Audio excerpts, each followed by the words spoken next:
Nahmaduka ya ghafuru ya syakuru ma sholli wa sallim wa barik ala sayyidina maulana Muhammadin wa ala alihi wa sahbihi asma'in nama ba'du.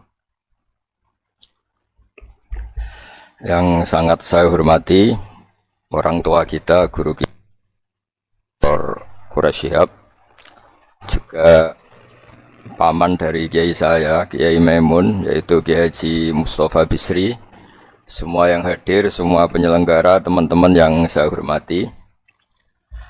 Sebetulnya saya datang mulai awal, mulai Mbah Mus ngendikan, mulai beliau memaparkan pesan-pesannya, juga mengikuti terus ketika Bapak Quraish Shihab atau Abi Quraish Shihab memaparkan pesan-pesannya. Tsunami fatwa di medsos, sebetulnya kita-kita yang di masyarakat atau di kampung lah, itu tidak pernah ngalami tsunami, karena cara berpikir masyarakat kebanyakan, kalau orang tertentu tidak punya kredibilitas yang ditekuni, itu ya sudah tidak diikuti gitu. Ibarat kita mau berobat ya tidak ke polisi gitu. Kalau kita kemalingan ya tidak ke dokter. Jadi sebetulnya masyarakat itu sudah profesional lah. Kalau sengketa hukum ya kita ke pengadilan ini. Lalu masalahnya masyarakat sendiri yang terjebak ya, atau bahasa kasarnya tertipu ya oleh fatwa-fatwa yang dari orang yang tidak kredibel itu. Mereka itu rata-rata memang nggak ngaji. Misalnya masyarakat kebanyakan ngaji kiai ya, ngaji Fathul Qorib atau ngaji Sulam Taufik. Mereka akan ngerti kaidah-kaidah fikih atau kaidah-kaidah sah tidak sah, batal tidak batal. Saya beri contoh misalnya begini. Bapak saya itu kalau tindak, kalau pergi itu ya sering marung ya, marung. Kadang-kadang penjualnya itu juga ada pakai jilbab, kadang suasananya juga enggak begitu syariah ya. Tapi kata bapak saya, ketika seseorang menjual gedang goreng, pisang goreng, menjual makanan, menjual minuman, itu artinya mereka ingin dagang. Dan dagang itu halal ya. Dan itu artinya ingin ikut sunnah Rasul, bahwa transaksi itu baik dan mencari halal itu ibadah. Jadi kalau kita bisa ingat-ingat sisi baiknya, kenapa kita ingat-ingat sisi kurang baiknya? Itu juga bagian dari kearifan yang menjadikan kita ini bijak. Menghadapi apa saja itu lihat sisi baiknya, sebagaimana adab atau akhlak Rasulullah SAW. Pernah juga ada orang yang meninggal karena minum oplosan. Ya meninggal betul karena oplosan. Terus banyak kiai, sebagian tanya saya, Gus ada hadir gak di jenazahnya?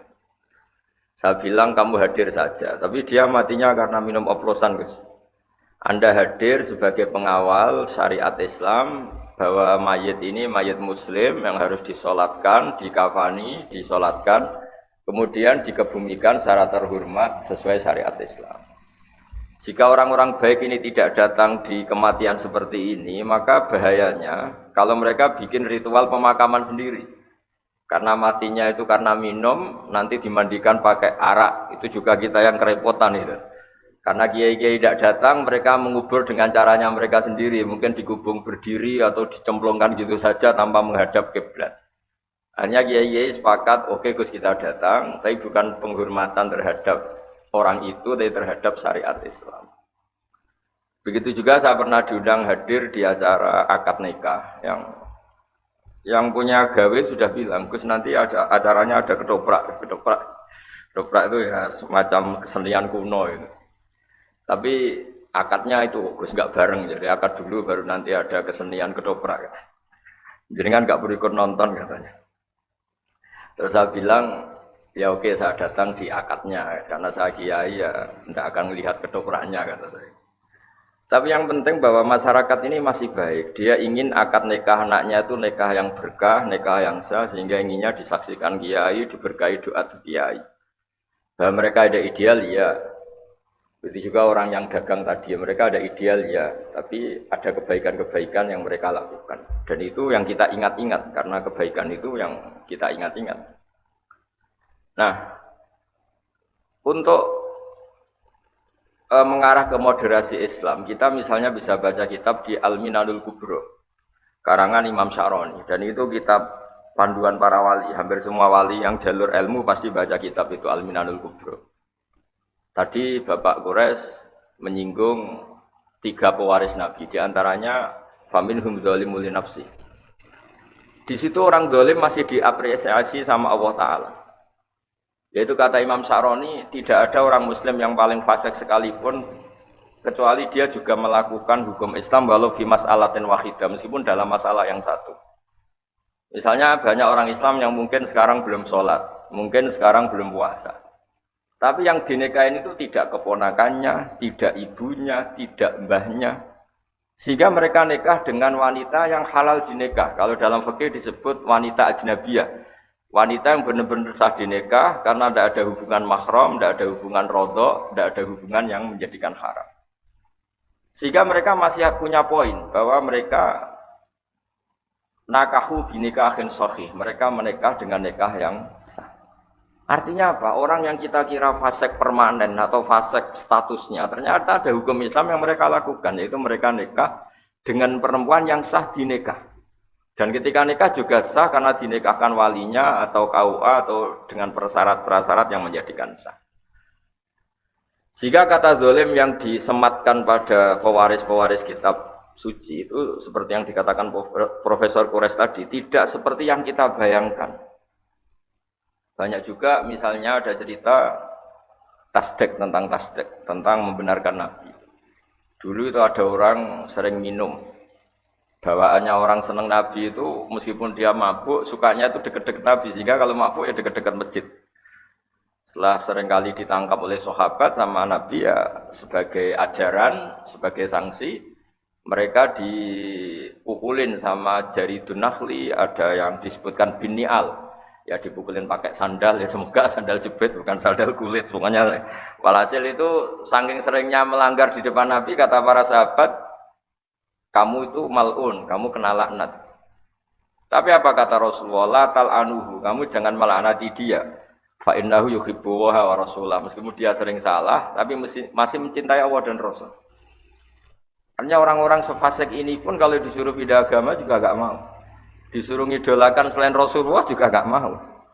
Disuruh jauh-jauh dari masjid ya gak mau. Nah, sisi-sisi seperti ini yang dalam tradisi orang tua kita, guru-guru kita, tradisi Mbah Mus, tradisi Bapak Quraisy, tradisi orang-orang kita itu menghormati sisi positif tadi disebut, meskipun disebut famidum dzalimun li nafsi.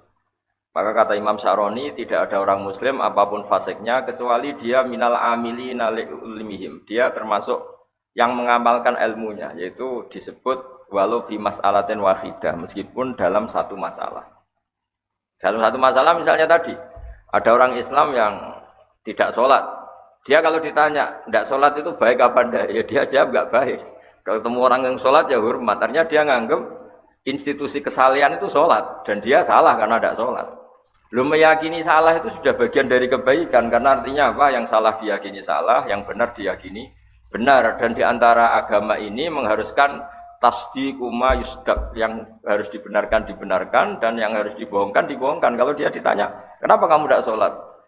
Ya belum dapat hidayah, tapi saya hormat sama yang sholat. Paling tidak dia tasdiqu ijabi sholat, dia membenarkan kalau sholat itu wajib. Dan bahaya betul kalau dia meyakini kalau sholat itu tidak wajib. Itu yang ranah yang ekstrim yang dianggap salah. Betul. Nah begitu seterusnya. Jadi kalau kita punya kearifan membaca, kearifan dengan fikih-fikih dasar, insya Allah gelombang fatwa atau tsunami tadi tidak punya akibat apa-apa. Kalau di daerah kami di Rembang misalnya, orang ngaji keluarga besar Mbah Maimun, ngaji keluarga besar Ki Mustafa, ngaji keluarga besar Ki Lasem, orang nyaman saja dengan kiai-kiai. Dan mereka kalau baca medsos itu kayak hiburan. Malah kalau bapak saya dulu kalau dengerin orang-orang ceramah yang tidak berkompeten, tidak ahli, kata bapak itu, kok tambah goblok kata. Kalau dengarin ini kok tambah goblok kata. Karena beliau hafal Quran dan beliau banyak baca sehingga ya dianggap hiburan saja. Berikutnya saya beri beberapa contoh ini, saya bawa beberapa supaya fatwa yang berseliweran itu kalau misalnya kita mengkaji peristiwa-peristiwa penting, misalnya ini yang diceritakan Imam Syafi'i, karena fikih itu yang saya tekuni juga yang saya pelajari terus-menerus. Saya sedikit cerita begini misalnya. Pengkaji Quran, kan ini untuk para ustadz, untuk para kiai. Pengkaji Quran pertama di era sahabat itu pasti bingung, karena bingungnya itu ada sekian ayat yang dalam objek yang sama. Misalnya, orang yang ditinggal mati suaminya itu iddahnya 4 bulan 10 hari. Oke, itu satu ayat yang ketentuan umum, yang ditinggal suaminya pokoknya iddahnya 4 bulan 10 hari. Kemudian yang ditalak itu iddahnya 3 kali masa suci. Terus kemudian ada keterangan kaidah umum lagi, wa ulatul ahmali ajaluhunna iyadha'na hamlahun. Tapi bagi yang sedang hamil itu iddahnya, masa iddahnya selesai kalau sudah melahirkan. Oke, itu semuanya kaidah umum. Suatu saat ada sahabat perempuan, sahabiah, namanya Subai'ah al-Aslamiyah. Itu suaminya meninggal dan baru 16 hari, kila baru 16 hari atau berapa hari gitu, hanya beberapa hitungan hari. Itu melahirkan. Baru 16 hari. Ya taruh saja kita ngikuti riwayat yang 16 hari misalnya. Yang jelas semuanya sepakat tidak sampai 20 hari. Lalu sahabat-sahabat berdebat.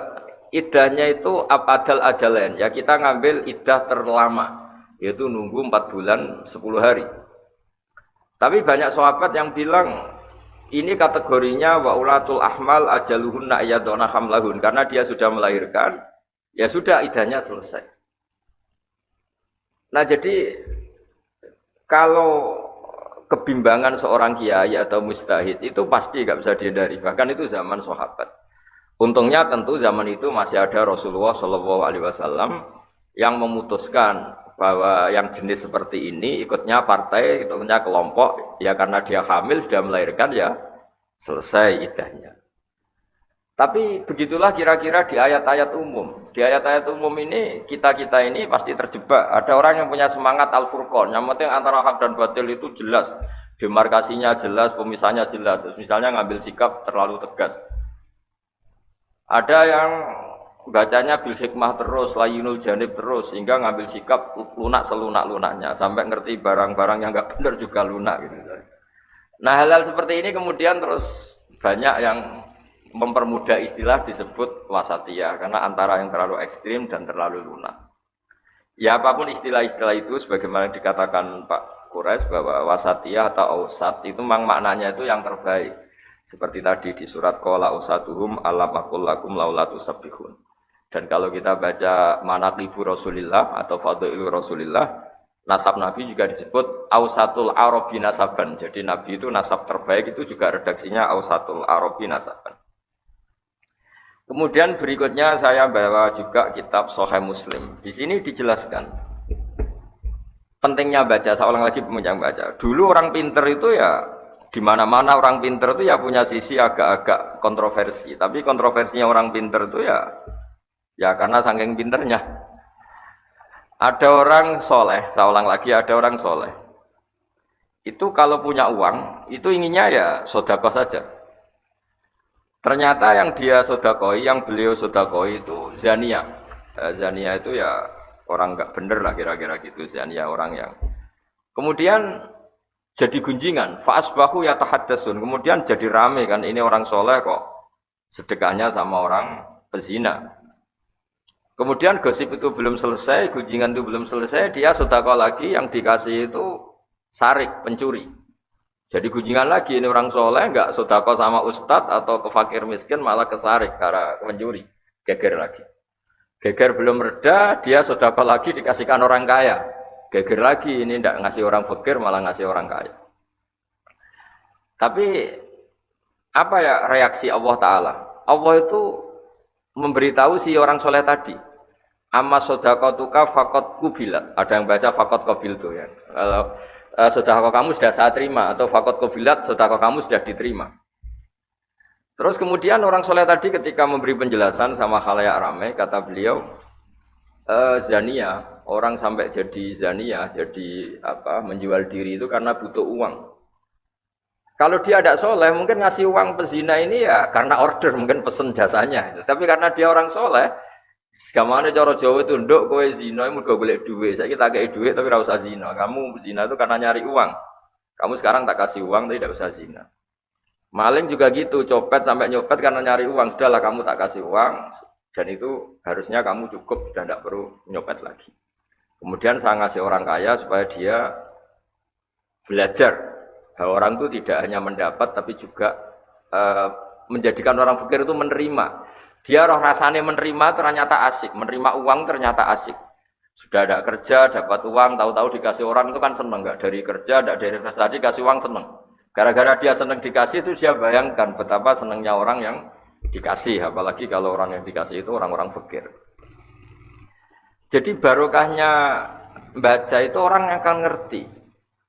Orang yang akan ngerti ternyata kontroversi orang-orang terpelajar ini bisa ditopang secara ilmu. Maka dulu bapak saya mengajari itu logikanya itu sederhana sekali.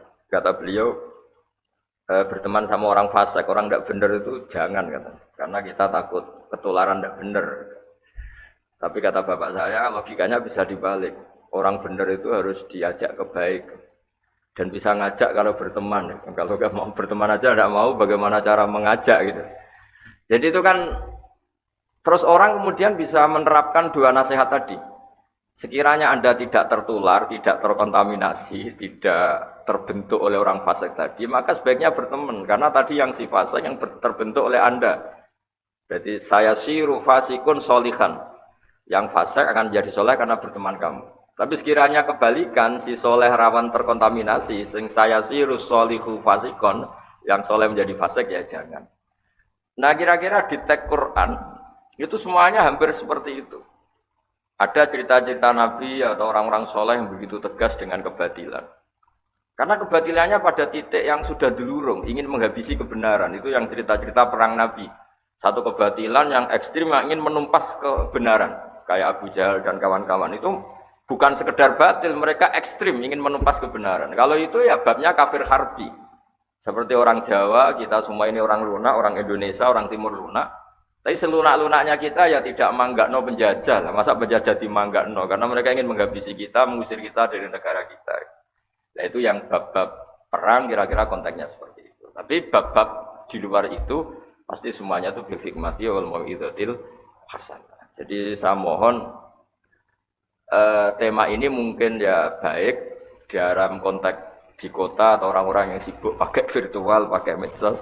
Jadi kalau di kita di Rembang, di daerah Kudus, daerah-daerah kawasan sini, kayaknya itu masyarakat sudah tahu lah siapa yang perlu didengar sama ndak. Orang nggak pernah ngaji, ngomong hukum itu ditertawain itu.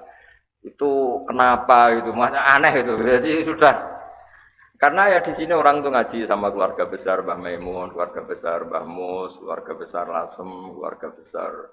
Ya terus masih ada masyarakat umum yang ngaji juga, ada kiai-kiai yang santri-santri beliau ngaji. Jadi cara sini itu ora iso maca kitab ngomong hukum gitu. Kira-kira gitu. Tidak bisa baca kitab ngomong hukum itu pasti enggak menceritakan pendapat Allah dan Rasul. Pasti menceritakan pendapatnya sendiri. Karena kalau pendapatnya sendiri ya kita bisa ngapain dengerin dia katanya. Jadi kalau gelombang itu makanya judul ini di daerah saya itu judul aneh gitu. Tapi mungkin teman-teman di PSG, Mas Nurdin dan Mas Arifin semuanya saya terima kasih, Pak Mukhlis Hanafi semuanya itu teman-teman saya. Saya juga ikut khidmah di pondok Pak Kures, di pondok Habib Ali, Habib Husain, semua keluarga besar. Saya terima kasih karena mungkin itu secara nasional jadi masalah. Tapi saya pastikan di daerah-daerah kayak di daerah Al-Banjarinya, Mbak Arsad, di daerah Sumatera, di beberapa daerah yang sudah punya kultur ngaji sama tokoh-tokoh di sana. Di Banten ada keluarga besar Senawawi, di Madura ada keluarga besar Syekhona Khalil, di Jombang ada keluarga besar Basim. Bahwa Habib Bisri insya Allah di Jogja ada keluarga besar Bali Maksum, ada keluarga besar Pak Azhar Basir, banyaklah tokoh-tokoh yang kulturnya itu ngaji. Dan itu insya Allah otomatis ya, mengeliminir tadi banjir tsunami fatwa karena mereka aneh saja itu ngomong dot saja nggak pas itu ngomong kop nggak pas terus kemudian ngomong halal haram itu kan tetap aneh itu. Mesti kalau di sini kalau di Rembang ekstrim lagi. Somo cemuin tau ora itu bisa baca Fathul Muin apa enggak. Jadi kita tidak mengalami itu lah insya Allah. Semoga seluruh rakyat Indonesia dan masyarakat Indonesia juga insya Allah lah. Kalau kita ya itu tadi lah. Kalau kita sakit ya tidak ke polisi. Kalau kita kecurian ya tidak ke dokter. Ya kalau cari agama ya yang ahli agama. Oke, saya kira demikian dan terima kasih atas ilmu dari Mbah Mus, dari Pak Kures, dari semua narasumber. Semoga saling melengkapi. Wassalamualaikum warahmatullahi wabarakatuh.